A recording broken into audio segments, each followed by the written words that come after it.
Olá, buscadores e buscadoras, sejam todos muito bem-vindos ao segundo dia da nossa semana de proteção espiritual.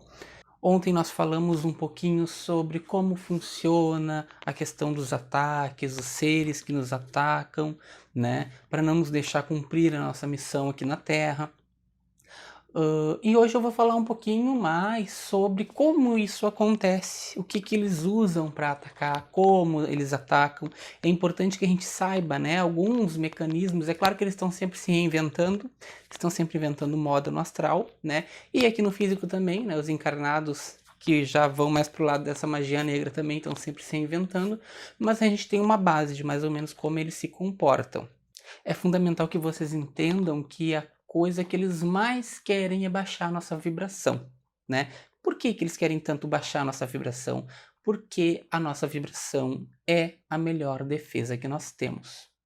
Infelizmente, a gente pode aprender todas as proteções. Se a gente estiver com raiva, com ódio, com rancor, com mágoa, triste, a gente mesmo destrói as vibrações.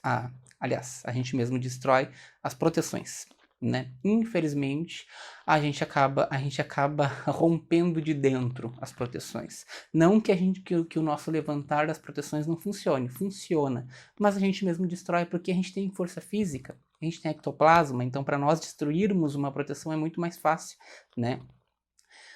Então, a primeira coisa que esses seres fazem para conseguir com que a gente baixe a nossa vibração é nos atacar. Se eles não conseguem, se a gente está com as nossas proteções firmes, se a gente está bem, se a gente está feliz, se a gente está alegre, eles começam a atacar ao nosso entorno, pessoas que a gente ama, né? E aí que eles atacam o marido, a esposa, o filho, né? Aí aqueles casos de que começam as brigas dentro de casa porque, né, a esposa ou o marido estão sendo atacados, estão sendo influenciados negativamente por seres das trevas. Com essas brigas a gente acaba baixando a vibração, tá? Ou então eles atacam o nosso financeiro, né? Então se a gente é autônomo, eles vão no cliente, vão no consulente, vão, sei lá, qual é o nome que vocês chamam, né? A pessoa que vocês prestam serviço, que vocês vendem algo, mas se você é autônomo, eles começam, não compra dele, não faz com ele, para quem na terapia hoje, né? Começam as desistências, começam as desmarcações. Por quê?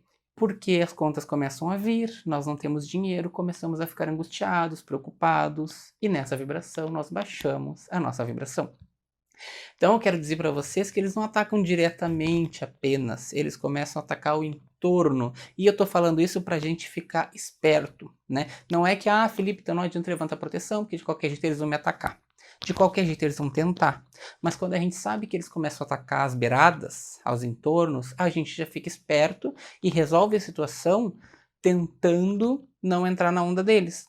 Porque daí a gente já sabe qual é o objetivo final, né? Então a gente vai resolver uma situação familiar, uma briga familiar, ou resolver uma questão financeira sem desestabilizar, né? Quando Cristo fala orai e vigiai, é justamente isso. Orar não é ficar, Pai Nosso que estás no céu, sem saber nem o que está falando. Orar é se manter em estado de oração. O que é um estado de oração? Estado alfa, né? Se manter o cérebro em estado alfa, o cérebro tranquilo. Isso é um estado de oração, estado de meditação, né? Por isso que várias culturas vão ensinar meditação como forma de se tranquilizar e como prática diária. E vigiai é justamente isso, é vigiar o entorno, vigiar o que está acontecendo, né? Se manter esperto, não cair nas armadilhas, né? Não é vigiar a vida do outro, é vigiar a própria vida, os próprios acontecimentos. O que está acontecendo? Por que está acontecendo isso? Então vamos resolver em estado de oração, em estado alfa, sem baixar a vibração, tá? Então é fundamental que vocês entendam que eles atacam pelas bordas também, tá? Outra coisa que eles fazem, eles colocam, uma vez, né, que eles rompem as nossas vibrações, que eles rompem as proteções, eles colocam um aparelho no nosso corpo astral, chips. Só que assim, eu vejo o pessoal muito falar em chip. Tem chip, meu Deus, tem chip. Chip é o menor dos problemas, tá? Porque os outros aparelhos que eles colocam para causar dor, sofrimento, tortura, doenças, são muito piores, tá? Colocam aparelhos radioativos, aparelhos que não nos deixam ir para frente, colocam viciantes, tudo a nível astral, mas ressoa no físico. A gente sabe que o físico é uma cópia do astral, e não o contrário, né? Então eles colocam tudo no nosso corpo astral e isso começa a ressoar no físico. A gente começa a ficar com a imunidade baixa, começa a adquirir doenças, começa a adquirir certos vícios, né? Então, essa é uma outra forma que eles também agem, né? Alguns agem sugando energia, né? Alguns não estão nem preocupados com a questão de a gente estar numa missão planetária e com a evolução do planeta. Alguns estão preocupados consigo mesmo e querem nossa energia. Também tem esses seres, né? Embora eles não sejam tão perigosos quanto outros que colocam aparelhos, eles também prejudicam, né? Então, com as proteções levantadas, e devidamente com a nossa vibração boa, eles simplesmente não conseguem chegar perto. Tá? Uma outra forma também desses seres atacar é ao nós nos desdobrarmos, né? Ou seja, quando a gente dorme, quando a gente sai do corpo, eles conseguirem, se a gente não estiver com as proteções devidamente colocadas, nos arrastar para as bases no umbral. Isso acontece muito. Tá? Então, assim, muitos dos sonhos, principalmente sonhos eróticos, né, que as pessoas estão lá tendo uma relação sexual com alguém e gostando daquilo, muitas vezes é só manipulação mental. Na verdade, a gente está lá na base do ser, né? Os livros do Robson Pinheiro falam muito de como isso funciona. Eu indico para todo terapeuta que leia esses livros, porque ali fala muito de como eles vão agindo, né? E eles nos arrastam, então, para essas bases e lá eles sugam energia, colocam aparelho, fazem experiência, fazem o que eles quiserem, né? Eu até tenho aqui os livros dele, que é de cabeceira. Eu não tô ganhando nada para isso, tá, gente? Não tenho parceria com o Robson. Queria eu, mas não tenho. Mas são livros que eu gosto muito, são livros muito importantes para quem é terapeuta, para entender o processo de ataque, o processo de defesa, né? E eu até trouxe aqui, ó, o primeiro deles é esse aqui, Legião, tá? O segundo deles é esse aqui, ó, Senhores da Escuridão, tá? Esses 3 livros aqui, eles falam muito sobre essas questões das bases. E o outro é A Marca da Besta, é o último, tá? São 3 livros, um em continuação do outro. E eles falam muito sobre essas questões que eu estou falando para vocês. Então, cabe a nós nos cuidar, né? Cuidar dos nossos familiares, levantar as proteções e nos manter sempre vigilantes, né? Orai e vigiai, como ensinou o mestre. Eu vou falar um pouquinho também para vocês sobre algumas experiências, né, que tivemos no templo. Normalmente eu atendo com alguns médiums, na verdade com outras 2 médiums, né? Que são parceiras de trabalho, nós estamos sempre juntos, que é a Sheila e a Fernanda. E nós já tivemos algumas histórias para contar sobre ataques, né? A gente trabalha com apometria, então é um trabalho pesado, é um trabalho como se fosse a linha de frente, né, dessas questões. Por quê? Porque a gente não trabalha só enviando vibrações para encarnado, como no Reiki, ou só tratando o encarnado como no Reiki. A gente trabalha recolhendo esses seres. É como se fosse uma espécie de polícia do astral, né? Quem faz apometria sabe disso. Então, a gente ainda é um pouco mais visado, né? Porque bate de frente com eles, né? É como se fosse a guarda. Existem os guardiões no astral e existem quem trabalha com eles aqui na Terra, né? E já tivemos experiências assim de nós estarmos atendendo, daqui a pouco, fora das proteções, ter uma equipe, uma galera querendo romper as proteções, né? Já tivemos situações de romperem as proteções, né? Já tivemos N situações de mago entrando no templo, conseguindo romper, né? A gente vai ver que sempre tem um mago que é mais esperto, sempre tem aquele ser que tem muito conhecimento, que vai conseguir nos atacar de alguma forma, né? Geralmente, quando eles conseguem isso, eles começam a minar os pensamentos da gente. Eles atacam de forma mental. Então a gente começa a ficar disperso, a gente começa a meio que se estranhar um com o outro, começa a sentir umas sensações assim estranhas que não deveria estar sentindo, de raiva, de ódio, né? E aí é um alerta, opa, alguma coisa está acontecendo, né? Então sempre tem o vidente também que vê, né, quando alguma coisa acontece. Então é corriqueiro, né? Eu não tenho medo, a gente. Quem tá na chuva é para se molhar, né? Então eu escolhi esse trabalho de apometria e gosto desse trabalho de apometria, então faz parte de mim lidar com isso, né? Sempre não é natural, é quase natural, assim, não tem, sabe? Tem muita gente que tem medo de trabalhar com alguma coisa mais pesada, daqui a pouco receber um ataque, né? Entendo, tem terapeutas que já são mais reservados.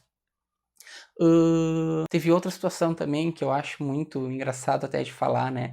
Que a gente estava atendendo e tinha uma pombagira na sala, só que ela entrou antes de nós levantarmos as proteções e estava ali, né?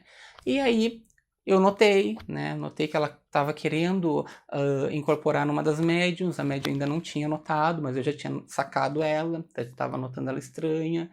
Daqui a pouco eu comecei a fazer diferente, fui mais pela base da magia para fazer as proteções, né? Comecei a fazer pentagramas nos 4 cantos.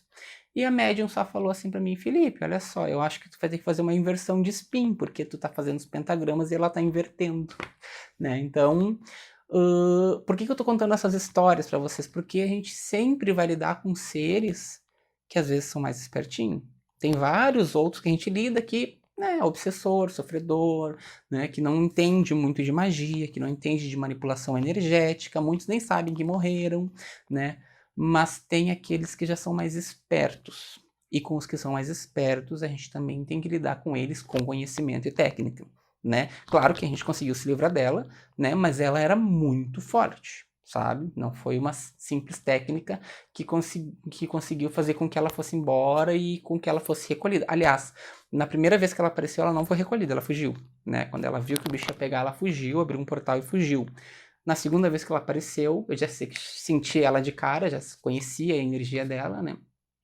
Aí a gente conseguiu recolher ela, né? Mas então sempre vão ter seres que tentam atacar de N formas, né? Pelo entorno, diretamente, das duas formas, né? No astral, quando a gente dorme, pegando os nossos corpos, colocando aparelho, chip, abrindo portais dentro dos nossos templos ou da nossa casa, né? Então é importante que a gente sempre seja bem blindado quanto a esses seres, tanto no nosso endereço residencial quanto no nosso endereço comercial.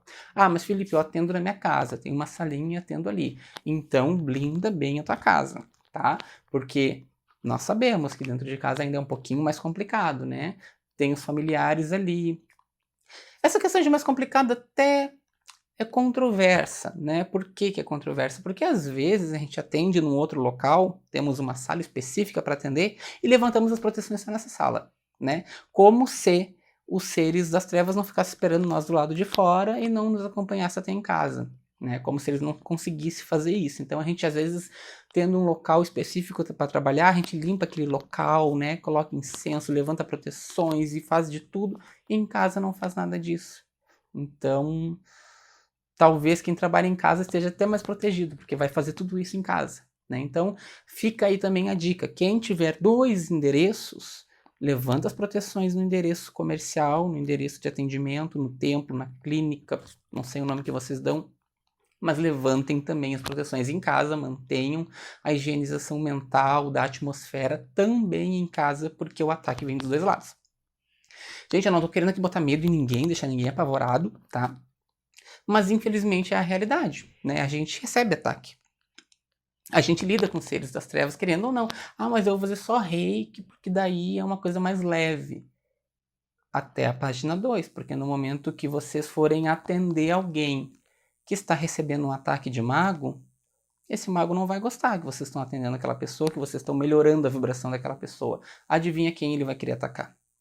Então, independente da terapia que nós seguimos, né, da linha terapêutica que nós seguimos, a gente tem que entender das proteções. Proteções é fundamental, né? Existe uma vasta gama também de como levantar essas proteções. Magia, apometria, ou, sei lá, várias técnicas, né, de levantamento das proteções. Defumação também, né, uma coisa mais física. O ideal é a gente englobar tudo, tá bom? Então já falamos um pouquinho, né, ontem sobre a importância do nosso trabalho, hoje mais como esses seres atuam, né, o que eles fazem, como eles fazem, né, as formas mais corriqueiras que eles atuam. Amanhã, no terceiro dia, a gente vai falar um pouquinho sobre como se defender. Então amanhã a gente entra então a fundo sobre o que fazer.